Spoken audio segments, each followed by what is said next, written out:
네, 여러분 안녕하세요. 세력주 길라잡입니다. 오늘 9월 10일 일요일 오후 5시인데 이번 단기 스윙 관심 종목으로는 이렇게 5가지 가져왔습니다.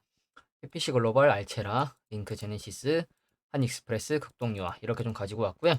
먼저 지수 간단해서 좀 브리핑을 해드리면 일단 금요일에 미국 증시가 후폭 상승 거의 보합권의 흐름이 나왔기 때문에 국내 증시도 보합권 출발 가능성이 높고, 지금 이슈라면 좀 이슈로 볼 수 있는 게 일단 미중 갈등, 뭐 아이폰 사용 통제, 뭐 이런 이슈를 계속 가지고 있죠. 그래서 미중 갈등 있을 때마다 올라가는 종목들, 히토류 종목들 있죠. 히토류 종목들, 뭐 유니온 머티리얼 뭐 등등, 뭐 세노텍 뭐 이런 종목도 있고. 그래서 이런 이슈 있다는 거 여러분들이 참고하셔서 매매하시는 게 좀 좋을 것 같고, 어, 단기 스윙 관심 종목들 하나씩 좀 살펴보면 TPC 글로벌부터 볼게요. TPC 글로벌은 제가 여러 번 가지고 오고 있는 종목이죠. 그래서 자동차 로봇 부품 쪽 테마고, 산업용 감속기, 로봇 감속기 등을 제조 판매하고 있다고 하고, 이제 삼성전자가 로봇 사업에 이제 본격화를 한다고 하면서 관련주로 부각이 돼서 상승이 좀 나왔습니다. 금요일에. 그래서 기업 분석을 좀 보면 자동차 부품 쪽으로 연결되어 있는데 시총은 한 400억이 채 안 되는 모습이고, 대주주 지분은 괜찮은 모습이죠. 30% 40% 이상. 그래서 보시면 뭐 자동차 부품 제조 판매, 자동차 부품 감속기, 합성 수지 배관, 그래서 뭐 이런 걸 하고 있다고 하는데, 산업용 감속기, 로봇 감속기 등을 하고 있다고 하죠. 또 재무는 엄청나게 좋은 편은 아니에요. 매출도 한 700억, 800억대 꾸준하게 나와주고 있고, 이제 단기 순이익도 적자 흑자를 왔다 갔다 하고 있긴 한데, 그렇다고 해서 재무가 위험해 보이진 않죠. 부채가 높거나 뭐 그런 모습은 아니기 때문에. 그래서 분기 매출, 분기로 보더라도 일단 올해는 적자가 좀 이어지고 있는 모습인데, 뭐 상장 폐지가 갑자기 이슈가 될 만큼 위험해 보이는 종목은 아니고, 말씀드린 대로 일단 금요일에 이 삼성전자 관련된 이슈로 로봇 산업에 본격적으로 뛰어든다는 이슈에 관련주들 주가 상승, 테마주로 거론되며 상승이 났다. 그래서 TPC 글로벌은 로봇 산업의 핵심인 감속기 사업을 하고 있다고 하고, 실제로 개발을 했고 국산화에 성공을 했다고 하죠. 그래서 실질적인 사업을 영위하고 있다고 하고, 그래서 TPC 글로벌 같은 경우에 이제 차트를 좀 보면, 제가 많이 말씀드렸던 부분 중에 하나가 이 코로나 이후의 움직임, 이 상승과 나온 거래량을 봤을 때는 이거는 이 앞전 요 정도 가격대까지 물량을 한번 테스트하는 공격형 매집으로 좀 판단이 된다. 그렇게 말씀을 드렸죠. 왜냐하면 이 고점대에서 거래량이 어마어마하게 몰려있는 모습이나 크게 털고 나간 듯한 거래량이 아니기 때문에 이거는 들어올리는 0, 그리고 지금 눌러주는 차의 단계에 있다고 말씀을 드렸어요. 그래서 최근에 저도 바닥을 요 정도로 지켜줄 거라 감안하고 이 상승이 나왔을 때 요 정도에서 진입을 했었거든요.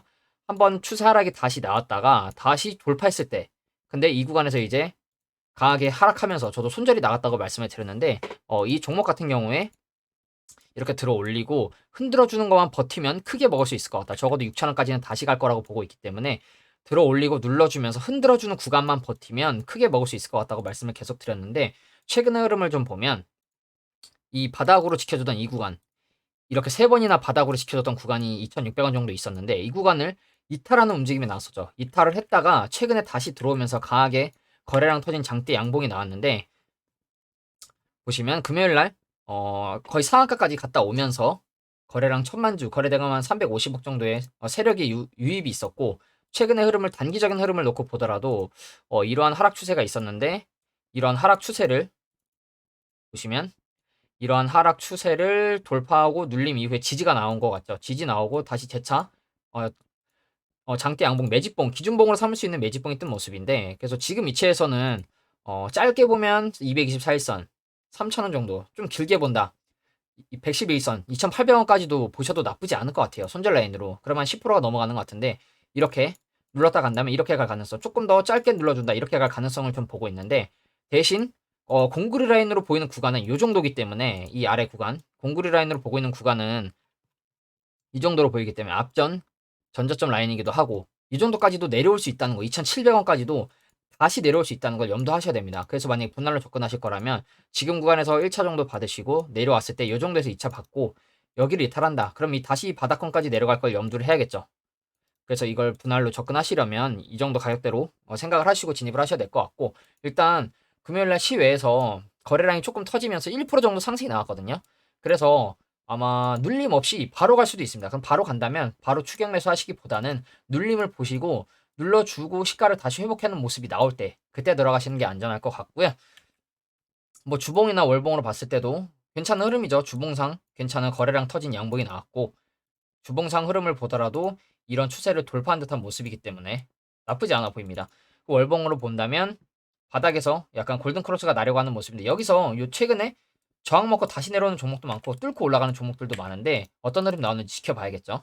또 월봉으로 보면 지금 저항 먹는 구간 이 정도로 보이죠. 3,300원. 그래서 오히려 월봉으로 봤을 때 3,300원을 돌파했을 때 들어가도 나쁘진 않을 것 같아요. 왜냐면 아직도 그렇게 가격대가 높은 가격대가 아니기 때문에 3,300원대가 또 마침 지지 저항도 많이 겹치는 구간이죠. 이때는 지지가 나왔었고 이때는 저항 나왔었고 또 이때는 저항 나왔었고 이때도 저항 나왔었고 지지 저항이 위아래로 많이 겹치는 구간이 3,300원이기 때문에 이 정도 구간을 돌파했을 때 나는 위로 올라갔을 때 그때 들어가겠다. 눌림 보고 들어가겠다 싶으신 분들은 3,300원 위에서 들어가셔도 나쁘지 않을 것 같다는 거 좀 말씀을 드리고 만약에 여기서 이 들어올리는 0 이후에 흔들어주는 이 바닥권 지켜줄 거라 생각했는데 이탈을 했다가 올라오고 가는 그림이라면 여기서 대시세가 나와도 이상하진 않거든요. 대신 한 번 더 내려왔다가 이중 바닥을 확인하고 갈 가능성도 있다는 거 좀 말씀을 드리겠습니다.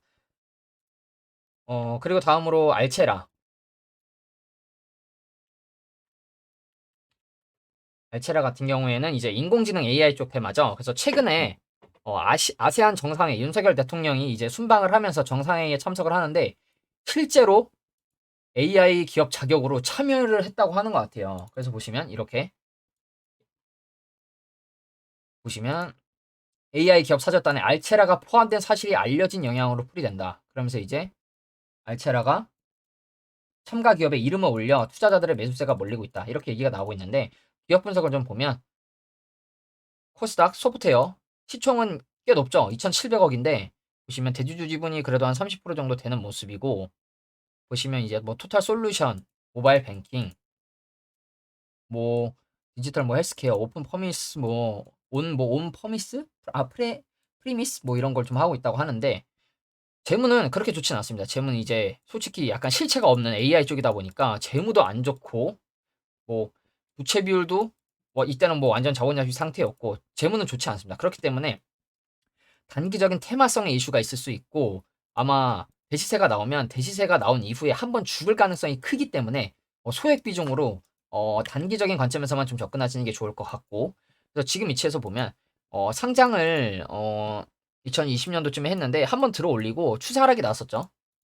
이런 식의 추세 하락이 나왔었는데 이 추세 하락을 최근에 이 올해 초에 돌파하는 모습이 나왔어요. 그리고 돌파 이후에 바로 갈 수도 있었는데 한번 다시 눌림이 나왔거든요. 근데 눌림이 나왔는데 그 이후의 흐름을 좀 보면 저점을 올려주는 추세를 만들어냈죠. 그 이후에 저점을 이렇게 올려주는 추세를 만들어냈고 이 추세가 만약에 박스권으로 유지가 된다면 이런 식으로 올라갈 가능성이 있거든요. 그러면 추세 상단만 보더라도 2만 원까지는 아직 시세가 열려 있기 때문에 이 저점을 올려주는 추세를 만들어냈다는 거에 일단 방향을 우하락하던 추세를 우상향으로 돌리지 않았나 좀 생각을 하고 그럼 지금 단기적인 위치에서 봤을 때 이때 거래량 터진 상한가 7월이죠. 7월 달에 상한가 나오고 눌림이 나오는데 상승, 조정, 다시 상승, 지금 조정 눌림이 나오고 있죠. 그러면서 지금 아래로 손절 라인 짧게 볼 수 있는 111선, 224일선 근처에 내려와 있어요. 그러면 이 구간에서 이 구간을 이때도 한번 지켜줬었고 8월 달에 그리고 이때도 한번 또 지켜줬었죠. 9월 초에. 그리고 다시 올라왔다가 눌림이 나오고 있는데 그러면 이 구간만 지켜주면 다시 갈 가능성에 베팅을 해볼 수 있겠죠. 내려가면 다시 바닥권까지 내려갈 수 있으니 자르거나 단기적으로 1차, 2차를 받더라도 이 구간에서 받는 게 안전할 거라고 좀 보고 있고 지금 위치에서는 이 구간 정도 지켜주면 괜찮은 흐름 다시 나와줄 수 있겠죠. 그러면 여기서 지켜주고 다시 갈 가능성에 베팅을 한번 해볼 수 있다는 거. 그래서 지금은 또 이렇게 하락 수렴하는 듯한 모습이 나오고 있는데 상승 조정, 상승 조정, 상승 조정하다가 뭐 짧게 보면 2, 3주 안에도 한번 튈 가능성이 있어 보이죠. 다 이번 주가 아니더라도. 이런 자리는 좀 노려볼 수 있는 구간에 좀 있다는 거 좀 말씀을 드리고 그리고 다음으로 링크 제네시스. 링크 제네시스는 지난주에 이어서 관심 스윙 종목으로 가져왔는데 소프트웨어 전문 회사로 이제 AI 머신 비전 분야와 관련해서 AI 뭐 영상 분석, 소프트웨어 솔루션 뭐 이런 걸 개발해서 반도체 부품 제조사에 실제로 공급을 하고 있다고 합니다. 그래서 주요 고객사로 굵직굵직한 기업에서 삼성전자, 현대차, SK, LG전자가 있다고 하고 기업 분석을 좀 보면 일반 소프트웨어라고 했고 시가총액은 800억이 채 안 되죠. 그래서 대주주 지분은 뭐 20%, 30% 정도 되는 모습인데 뭐 시스템 검증 자동화 해서 뭐 AI 기술 도입 이렇게 얘기를 하고 있고 매출은 그렇게 높지 않아요. 뭐 100억대 뭐 이렇게 중반 100억대 중반 정도 나오는 회사인데 보시면 단기 순이익이 그래도 나오고 있죠. 뭐 재무가 위험해 보이진 않죠. 적어도 뭐 그렇다고 부채가 높은 것도 아니고 유보율이 낮은 것도 아니고 유보율은 오히려 굉장히 괜찮죠. 3000% 가까이 되는 모습이고 부채가 거의 없는 모습이죠. 그래서 자산을 보더라도 부채가 엄청나게 적죠. 자본이 압도적으로 높고 재무는 뭐 갑자기 뭐 당장 뭐 상패가 나오거나 할 위험한 모습은 전혀 아니라고 좀 보고 있고 차트를 크게 봤을 때는 이 2018년도쯤에 상장을 하고 들어 올린 이후에 개미들을 여기서 엄청나게 태우고 바닥으로 내려와서 박스권 바닥권에서 지금 크게 보면 바닥은 한 요 정도로 지켜주고 있고 코로나를 제외하면 고점은 한 요 정도 되죠. 이 코로나 급락을 제외하면 바닥을 요 정도로 좀 지켜주고 있는 모습이 나오고 있죠. 최근에도 계속 이 구간 가격대로 보면 한 5,000원대 정도를 가격대로 저점으로 지켜주고 있고 고점으로는 약간 이 정도 구간 11,000원대 제 생각에 이렇게 박스권으로 지금 매집을 하고 있는 거라고 좀 보고 있거든요. 박스권 매집이라고 좀 보고 있고 이 박스권의 중단 세력의 평단을 대충 어림잡아 계산하자면 평단 한 8,000원 정도가 되겠죠. 이 박스권의 중간 정도 되는 그래서 세력의 평단은 어림잡아 이 정도가 될 것이라고 생각을 하는데 지금은 오히려 이 세력의 평단보다 낮은 가격대에 있다고 좀 보고 있고 어, 이 링크 제네시스 같은 경우에 여러 번 들어 올리는 모습이 나왔었어요. 이때도 이렇게 가려는 모습이 나왔는데 눌러줬는데 이 구간에서 지지가 나왔고 이때도 들어 올리려고 했는데 저항 맞으면서 내려오는 모습이 다시 나왔죠. 그래서 이런 하락세가 이어졌었죠. 보시면 이런 하락 추세. 근데 최근에도 이런 하락 추세를 돌파하고 다시 추세 안으로 들어오지 않았거든요. 일단 다시 들어올지 안 들어올지는 이번 주에 좀 결정이 날 것 같은데 추세 안으로 다시 들어온다면 다시 바닥권까지 내려올 가능성이 있겠죠. 그래서 제가 금요일에도 말씀을 드렸지만 만약에 내려온다. 그러면 5,000원까지 모아간다는 생각으로 저는 통으로 분할로 매수를 해도 나쁘지 않다고 보고 있다. 말씀을 드렸고 주봉이나 월봉으로 보시면 이 주봉상으로 보면 7,000원대 구간 한 요 정도 올라왔을 때 매매를 하는 게 나쁘지 않을 것 같다 말씀을 드렸죠. 왜냐하면 지금 단기적으로 지지받고 있는 구간은 5,000원 정도고 저항받고 있는 구간은 7,000원 정도가 되고 있기 때문에 그리고 딱 7,000원을 보면 위아래로 지지 저항도 많이 겹치는 구간으로 보이죠. 저항으로 쉽게 못 올라갔었고 못 올라가고 이때는 또 지지가 나왔었고 지지 나왔었고 지지 나왔었고 저항 나왔었고 지지 나왔었고 저항 나왔었고 그렇기 때문에 오히려 저는 7,000원 위로 올라갔을 때 매매해도 늦지 않다고 봅니다. 오히려 안전하게 올라갔을 때 눌림 보고 들어가도 나쁘지 않겠죠. 눌림을 안 주고 갈 수도 있기 때문에 그래서 지금 위치에서는 크게 보면 이 정도 구간 박스권은 좀 모아가도 나쁘지 않을 것 같다는 거. 7,000원에서 5,000원 사이. 대신 이 5,000원을 만약에 이탈한다? 한번 골파기스러운 하락이 나올 가능성이 있겠죠. 그를 한번 파고 갈 수도 있기 때문에 이 링크 제네시스 같은 경우에 지금 위치에서 바닥을 5,000원 정도로 지켜주고 있으니까 이 정도까지 분할로 접근한다 생각으로 매매를 하시되 만약에 골파기가 나오면 크게 팠다가 갈 수도 있기 때문에 그걸 내가 버틸 수 있는 금액으로만 매매를 해야겠죠. 그래서 링크 제네시스는 아직 대시세가 나오지 않았다고 좀 보고 있고 이 바닥권 박스권 횡보가 벌써 지금 5년 이상 나오고 있기 때문에 언제 대시세가 나와도 이상하지 않은 위치거든요. 그래서 링크 제네시스는 여러분들이 계속 관심 종목으로 보셔도 나쁘지 않을 거라 좀 생각을 하고 또 이런 하락 추세를 돌파하고 아직 하락 추세로 들어오지 않았기 때문에 여러분들도 매매해 보시는데 저는 지금 위치도 손절 라인 잡고 지금 위치에서 그러면 짧게 보면 224일선 정도 볼 수 있을 것 같고 좀 더 아래 본다.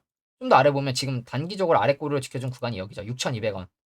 그리고 제가 봤을 때는 공구리 라인으로 보이는 구간은 여기거든요. 이 구간을 약간 공구리 라인으로 좀 보고 있고 그러면서 지금 지지저항이 겹치는 구간이죠. 지지저항이 많이 겹치는 구간이에요. 그렇기 때문에 이 정도 구간까지 내려올 가능성이 있다는 거.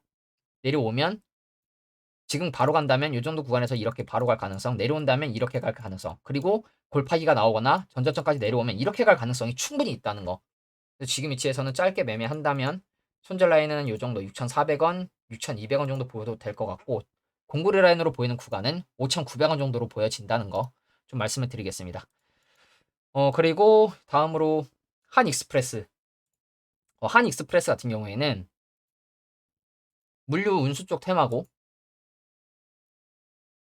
하나그룹의 반개 물류회사라고 해요. 그래서 육상 화물 운송, 국제 운송 주선, 3PL 등을 이제 주요 사업으로 하고 있다고 하고 기업 분석을 좀 보면 육상 운수 시총은 700억이 좀 안 되고 보세요. 시총이 700억이 안 되는데 대주주 지분은 뭐 괜찮죠. 40% 50% 나쁘지 않고 뭐 말씀드린 대로 국제 운송 3PL 육상 여기서 특수화물 운송의 국내 최고의 위치를 점유하고 있는 종합 물류 기업이라고 하죠. 그래서 이제 물류 쪽은 어떤 이슈로 엮어서 시세를 만들어낼지는 저도 궁금하긴 한데 보시면 재무 매출 5천억, 6천억, 7천억, 8천억대 계속 나와주고 있고 영업이익도 뭐 꾸준하고 당기순이익은 뭐 이때 2020년 코로나 때문에 아마 적자가 난 것으로 좀 생각이 되죠. 그래서 그걸 제외하면 흑자가 꾸준히 나오고 있죠. 부채도 어느 정도 있긴 하지만 유별도 나쁘지 않고 그래서 당장 재무가 위험해 보이진 않아요. 분기로 봤을 때도 지금 당기순이익 뭐 적자 흑자 왔다 갔다 하고 있긴 한데 위험한 수준은 아니라고 좀 판단이 되고 매출이 5천억, 7천억, 8천억 영업이익도 100억, 200억대가 나오고 있는데 시총이 700억밖에 안 되는 거는 좀 약간 저는 저평가로 좀 생각이 되거든요. 그래서 지금 크게 이슈는 없지만 차트를 일단 놓고 보면 이거 구독자분께서 분석 요청 종목을 가져왔던 종목인데 이 들어올리는 움직임 세력이 들어올리는 매집으로 보고 있다 말씀드렸죠. 이 구간이 약간 요 정도 되는데 이 앞전 고점대 라인 이 구간 때 지금 물량을 한번 소화하는 매집의 움직임이라고 좀 생각을 하고 이 코로나 때 이제 바닥을 찍은 게 3,000원인데 최근에 코로나 이후에도 들어올리고 조정이 나왔었죠. 조정 이후에 이렇게 하락 추세가 있었는데 보시면 이런 하락하던 추세를 돌파하고 눌림이 나왔지만 저점 올려주는 우상 추세를 만들어냈죠. 그러면 여기서 이 추세에 박스권으로 움직인다. 그럼 지금 단기적으로 놓고 보더라도 한 7천원대까지는 열려있는 모습이고 제가 많이 말씀드리는 게 만약 코로나 이후에 들어올리는 0이 나오고 지금 흔들어주는 구간이다. 이평 위아래로 움직이면서 이평 모아주고 올라가는 종목들 많다. 그게 대표적으로 성화이텍이었죠, 여러분. 근데 지금 한익스프레스 같은 경우에 차트를 보면 이평 위아래로 올라갔다 내려왔다 하면서 위에 있을 때는 이 정도에서 위에 있고 내려올 때는 또 이 정도에서 아래 있고 하면서 지금 보시면 역배열 상태였죠, 이평이 역배열 상태였는데 들어올리고 눌러주고 다시 올라오면서 이평이 지금 다 모여 있거든요. 그리고 저는 지난주에 지지난주인가 요 정도에서 1차로 진입을 했습니다. 근데 이탈하는 모습이 나왔어요, 월요일 날.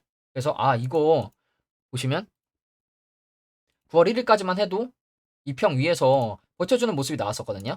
근데 월요일 날 이평을 깨고 내려가는 모습이 나왔어요. 이거 다시 추세 하락 아니면 이중바닥 찍고 가려나? 그래서 이 정도까지 내려오면 여기서 이 가격대에서 추가 매수를 하려고 약간 시나리오를 짜고 있었는데 보시면 9월 5일 날 갑자기 거래량이 좀 소폭 들어오면서 크진 않지만 12%대까지 찔러 올리는 매집봉이 하나 떴어요. 단기적인 매집봉이 하나 떴어요. 그리고 그 이후에 오늘 기준으로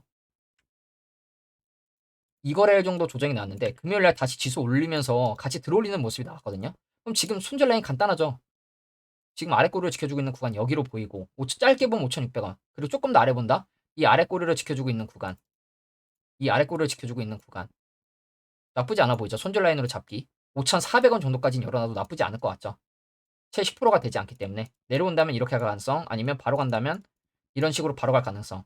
그래서 지금 이 한 익스프레스 같은 경우에는 성화이텍처럼 이평을 위아래로 움직이면서 주가가 위아래로 움직이면서 이평을 모아줬고 지금 위치가 이평 위에 있기 때문에 다시 하락이 나오더라도 손절 라인 짧게 매매할 수 있는 가성비 좋은 구간에 있다는 거. 대신 내려온다. 다시 여기까지 내려올 가능성이 있어 보이죠. 왜냐면 여기 지켜줬었고 이때도 지켜줬었고 이때도 지켜줬었고 이때도 지켜줬었고 그렇기 때문에 내려온다면 5천원까지도 충분히 내려올 수 있습니다. 그렇기 때문에 내려온다면 한 번 더 바닥을 찍고 올릴 수도 있기 때문에 손절 라인 잡고 매매를 할 건지 아니면 내가 분할로 접근을 할 건지 시나리오를 짜서 매매하시는 게 좋을 것 같고요.